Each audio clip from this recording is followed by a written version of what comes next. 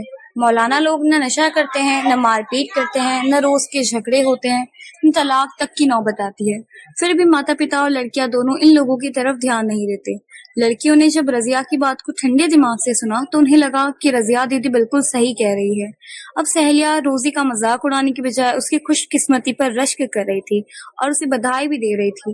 روزی کا من کا بوجھ بھی اتر چکا تھا، چہرے پر مسکان دیکھی جا سکتی تھی. ابھی سب ہنس رہی تھی کہ ٹن ٹن ٹن اسکول کی کان پھوڑو گھنٹی بجی اور سب پھر سے کلاس کی اور دوڑ گئی. تو آپ نے اس سے کیا سیکھا؟ آپ کو کیا سمجھ میں آیا؟ کمنٹ میں ضرور بتائیے گا.